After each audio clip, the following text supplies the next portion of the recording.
एजा से विधायक जब बन जाई तो एजा रह वहाँ के बिल्कुल पवन जी भी कहले रही कि हम जीत जाई तो करे काट में घर बना दे। आज ज्योति जी वहाँ के सपोर्ट करते रही कि हाँ घर बनी, तो ज्योति जी भी यह वादा करते नहीं तो रहब काराकाट में।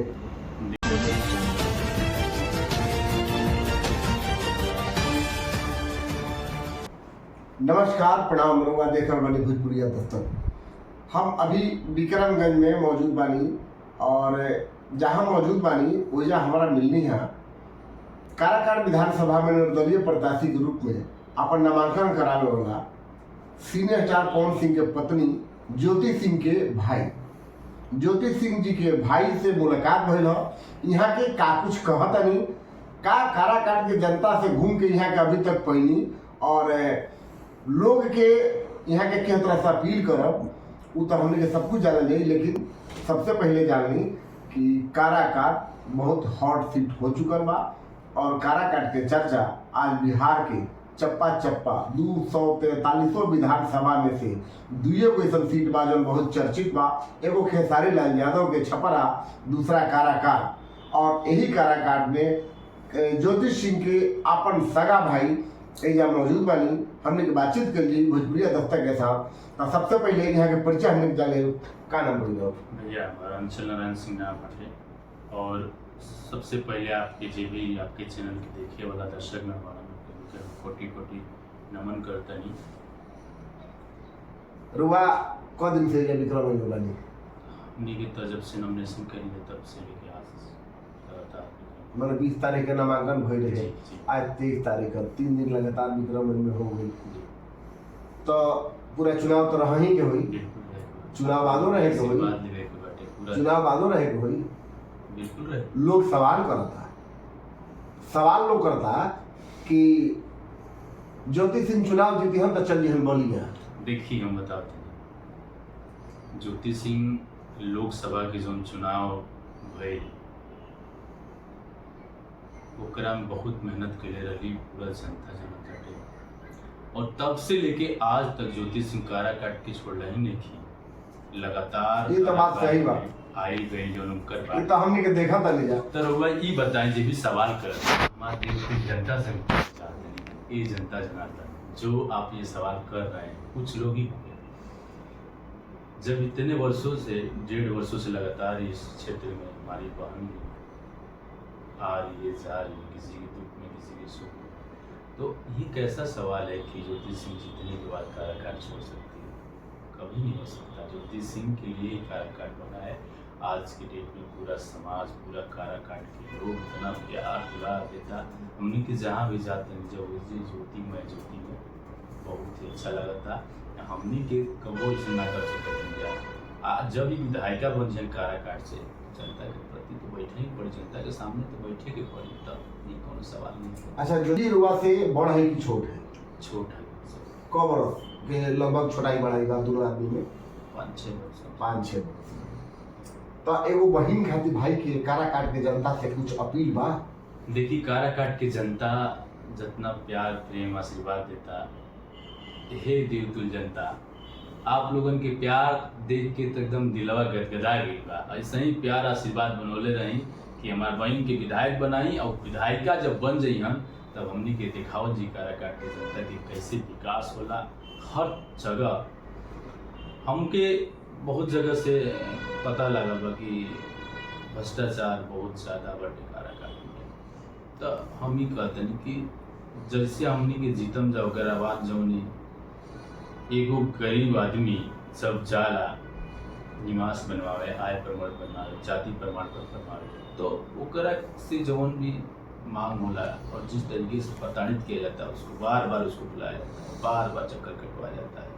सब काम छोड़ के अपना मजदूरी छोड़ के, भाई मजदूर आदमी के लिए एक दिन बहुत कीमती होता है। अगर हम लोग तो नहीं मजदूरी करेंगे फिर भी हम लोग खा पी लेंगे, लेकिन जब मजदूर एक दिन मजदूरी नहीं करेगा तो कैसे रोटी खाएगा? तो उसको बार बार ऑफिस का चक्कर कटवाना ये सब छूट जाएगा, क्योंकि हम लोग जब जीतेंगे ना, जीतने के बाद ही भैया कंप्यूटर ऑपरेटर बैठाया जाए और जेकर जेकर जौन कार्य रही खुद ऑनलाइन फॉर्म फिलअप होई। ओकरा बाद अधिकारी लोग के मतलब एगो टाइम होला, टाइम में अगर ना करेंगे तो बुला के ऑफिस पे मैंने रुआ घरे ऑफिस खोल दे बिल्कुल, और ये से सब काम समाधान होई। बिल्कुल जनता के समाधान हमरा ऑफिस से होई, हमार विधायिका जी के ऑफिस से होई। अगर ये विधायक बनत रही आ बनते बड़े पूरा जनता के जन सलाह दे के और जनता के प्यार दे के, और खास तौर पे जो हमार माता बहन बाड़ी जा, जो महिला बाड़ी जा, उन लोग के जौन जौन अट्रैक्शन बा, जौन फेस के एकदम देखला के बाद जौन ज्योति के जब ज्योति जाते हैं क्षेत्र में जो आई कॉन्टेक्ट बाटे उससे एकदम साफ स्पष्ट लागत बाटे कि आप ना तू आप रहुआ कहीं भी पूरा काराकाट के जी भी माई बहन जनता लोग बाड़ी लोग उनसे जाके रहुआ पूछ सकते हैं कि वोट आपके के लोग के कहीं सवाल नहीं, कहीं जवाब नहीं सवाल के, only for Jyoti Singh, vote for Jyoti Singh, Jyoti Singh, Jyoti Singh. रुआ लगा था कि ज्योति सिंह के लोग आपके बारे विधायक काराकाट की जनता बना ही दी। देखिए ज्योति सिंह के विधायक बनाए और हमारा पूरा विश्वास बा हर समाज के लोग ज्योति सिंह के साथ खड़ा बा, और आज के डेट में ज्योति सिंह जीतत तरी जीतिहन विधायिका बनिहन तेजा के विकास करी।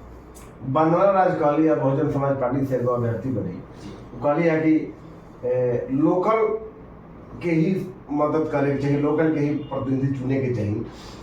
अरुण सिंह जो महागठबंधन के बानी वहाँ के भोजपुर के बानी, एनडीए से महाबली जी कैमूर के बानी, ज्योति जी बलिया से बानी, रुआ सब के घर बलिया है।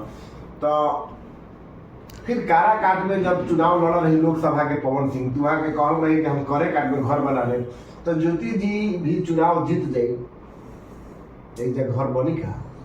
देखिए सबसे पहले तो हम बता देता नहीं कि हम लोग महिला के बहुत सम्मान कर लेता हमने के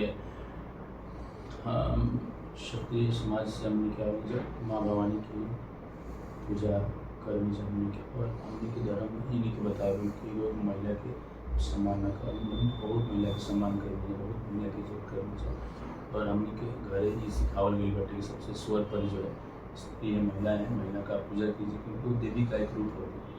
तो हम लोग बता देना चाहते हैं कि अब रहा सवाल कि बाहरी के, तो ऐसा कोई बात नहीं कि जब मोदी जी आके गुजरात से बनारस यूनिवर्स के जीत के जब विकास करके दिखा सकते बनारस के जो विकास वो तो वही तरीका से ज्योति सिंह तो ऑलरेडी बिहार में शादी हुई। ज्योति सिंह पूरा दुनिया जानती है ज्योति सिंह बिहार में मतलब ससुराल में बिहार में।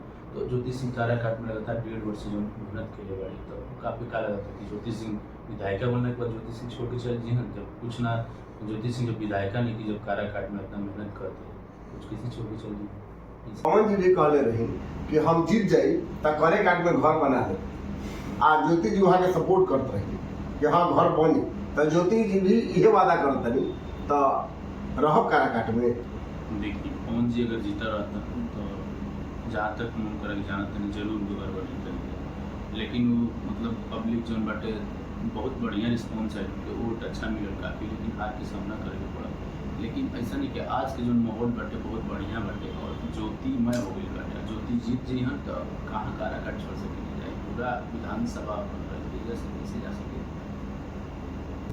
ये तो बात बिल्कुल सही बात कि चुनाव खत्म होला के बाद जितना ज्योति सिंह क्षेत्र में घूमली उतना कोई ना घूमल, ये तो सब लोग देखल, ये तो स्वस्थ होकर चाहिए। भैया आपके हम नहीं बता देना चाहते नहीं कि आज जब आप इंटरव्यू लेता नहीं ना ऐसे एकदम मन गदगद बाटे, काहे कि रहल बात हमार भोजपुरिया समाज के, तो भोजपुरिया समाज में आज कई गो सांसद बाड़न, कई गो जैसे मान लो कि श्री मनोज तिवारी जी हो गए, श्री रवि किशन जी हो गए और श्री दिनेश लाल यादव जी निरहुआ जी भी सांसद बने थे। तो लेकिन हम ये कह चाहते हैं भैया राव जो मुहिम बाटे भोजपुरिया समाज के प्रति, भोजपुरिया भाषा के प्रति, तो उके देख के बहुत ही मुझे अच्छा लगा था, काहे कि हमनी के भोजपुरिया माटी से बानी जा, हमनी के भोजपुरी खातिर कुछ काम जो करेला ना ओके देख के बहुत अच्छा लगे। लोग कहे कि बहुत कुछ कैलस और जौन लेवल पे बाटे लोग अगर वो चाहस लोग तो बहुत कुछ कर सकता। आप अपन चैनल के माध्यम से भोजपुरिया के माध्यम से भोजपुरी में जो पत्रकारिता करते हैं इतना बढ़िया करते हैं कि उनकी कोनो जवाब नहीं, इतना हो सकेला कि भोजपुरिया भाषा मैंने भोजपुरियों खातिर लड़ाई होई, बिल्कुल होई, एकदम होई। आप जैसे भाई राज जी तो एकदम हमने के हर महादेव कर दिया। यहाँ के रही अंचल नारायण सिंह जी, ज्योति सिंह जी के अपन भाई, और यहाँ के काराकाट की जनता से अपील करनी है, देवतुल्य जनता से अपील करनी है कि बहन के एक बार विधायिका बनाई, यहाँ के विकास के ना सिर्फ गंगा बहाई बल्कि काराकाट के नाम बहुत रोशन करो।